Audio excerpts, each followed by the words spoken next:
Hi, it's time for another verb of the day. Today's verb is make. Before we take a look at the definitions, I want to point out that there are so many different ways to use this verb. We're going to focus on ones I think that are more common for you to either hear or see when you're reading. But please know, we don't have enough time. This would be a really long video if I tried to discuss every single way the verb make could be used. So the first definition we're going to look at is to form something by putting parts together or combining substances. It could also mean to construct or create. Some people will use this verb in a similar way as to build.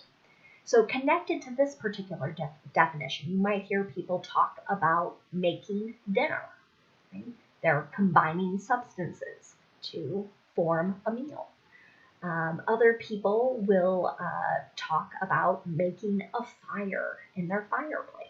Again, they're combining different things and creating flames.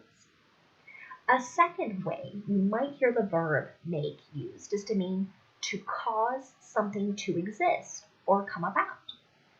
Connected to this definition is the idea of making a mistake, right? This happens to everyone at some point in time.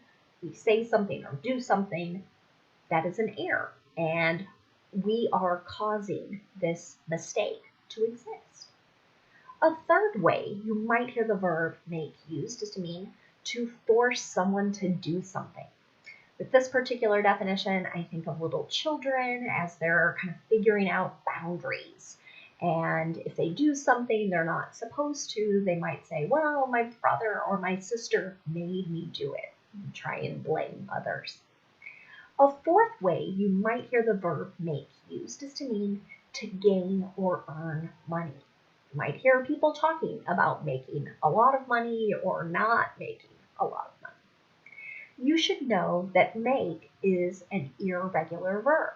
To make the progressive tense, you're going to drop the E and then add ing to form making. The past tense and participle forms of this verb have a different spelling. So it's M-A-D-E and it's pronounced made. Now we're going to spend a little more time today looking at phrasal verbs. And again, I'm going to disclaim I haven't listed every single phrasal verb with make and every single meaning for it because, again, it would turn into an extremely long video.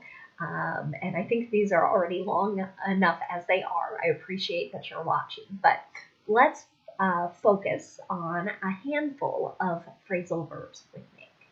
The first one we're going to look at is to make do with. This phrasal verb can be heard when someone is accepting something that's less than what is desired. Usually it's because something else isn't available. Here is an example of this usage. We're out of coffee, so we'll make do with tea. Right? So coffee isn't available. This is the next best alternative. You might hear this phrase make do with a lot around our holidays now because some people don't feel that it's safe enough for us to travel and gather. So they're going to make do with Zoom parties or FaceTime or other means of connecting. The next phrasal verb we're going to look at is make something into. And this means to change one thing into another thing. Here's an example. After their daughter went away to college, they made her bedroom into an office. So they changed a room from a bedroom into an office. The next phrasal verb we'll look at is make of. It means to understand something or have an opinion about something. Here is an example of this particular meaning. What do you make of the new law? So here this might be asking for an opinion. It could also be asking, what do you understand about this new law? The next phrasal verb we'll look at is make off with. It means to steal something and to leave quickly. Here's an example of this phrasal verb in a sentence. Thieves made off with thousands of dollars of computers and equipment. The next phrasal verb we're going to look at is to make something out. This can have a couple different meanings and usages. The first one we'll look at is to be able to just barely hear, read, or see something. Here's an example of this meaning or usage. Can you make out what the sign says? So perhaps there's a sign in the distance and someone is asking, are you able to read that? Maybe because the other person is not able. A second way to use make something out is in reference to writing a check. So this is where you're filling in the details. Who is the check payable to? So an example of that. Please make your checks out to the United States Treasury. This is where our tax payments usually go. The next phrasal verb we're going to look at is make out. Now, this can also have a slang meaning, and it really just means to kiss a lot. So this is a phrasal verb you might hear teenagers use. I don't know that the term is quite as cool or hip as when I was a teen, but it will still be heard or seen in stories. They were making out in the back of the movie theater. The next phrasal verb we're going to look at is make up. This can have several different meanings. We're going to look at 3 to start. The first usage for makeup is to apply makeup or cosmetics. Here's an example of this. The artist made up the actors' faces. So another way to say the artist applied makeup to the actors' faces. A second way to use makeup is to mean to stop being angry with someone. So generally with this, we think after an argument or a disagreement, some type of fight, maybe both parties say, oh, I'm sorry, I overreacted. That is this particular action or phrasal verb. Here's an example. The children made up after they fought over the toy. A third way to use make up is to invent a story. And this could be done because you're trying to entertain someone, but it could also be done because you're trying to trick or deceive someone. Here is an example of this last usage of make up. Are you making up a story as to why you were late? So here are you trying to trick me into believing this story?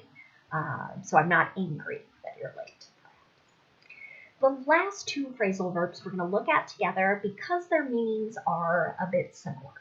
So the first phrasal verb is make up for, and the second one is to make it up. The meanings here are to compensate for something or to replace something that's lost or, again, to try and provide something because something else has been done wrong. So let's look at 2 examples and then we can kind of talk about these things. My dog ruined your shoes, so I hope this new pair makes up for them. So here, maybe someone's dog chewed on the shoes. They're no longer wearable. There are holes in them. So someone else buys a new pair to replace the ones that were damaged. This is that idea of compensating someone for their lost item. Here's another example sentence. I forgot her birthday. To make it up to her, I sent her flowers. So perhaps this is a very close friend. I feel terrible. I didn't call her on her birthday, so I do this other action to try to make it up, to compensate for my bad behavior.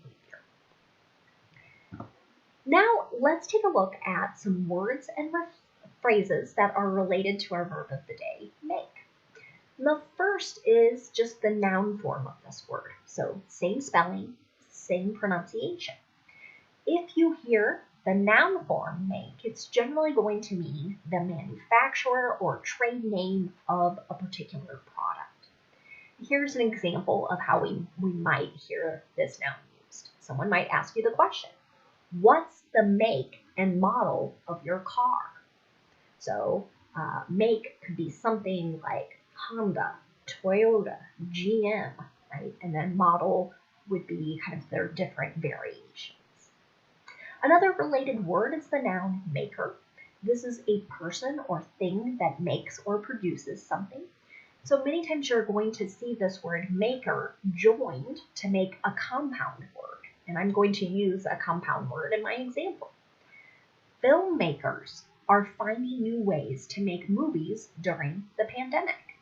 So here, people who make or produce movies, filmmakers. The last two things we're going to look at are a couple phrases that derive from make. And the first one is to be made of money.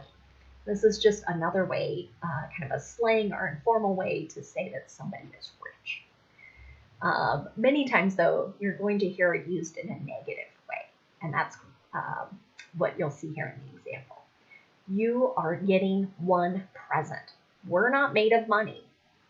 So this is generally something you might hear from parents to their children when they have very lavish or expensive ideas or wishes. The next phrase we'll look at is to make someone's day. Really what this means is you are taking a very ordinary or fine day, but changing it into a really pleasurable or memorable day or experience. So here is an example of this usage. Hearing from my old students always makes my day. And this is very true for me. I love to hear all the different successful things that are going on in my students' lives, their new accomplishments. And so whenever I get a message from a student or see an old student, it certainly makes my day more pleasurable and memorable. Thanks so much for watching today's video. I hope you have a great day.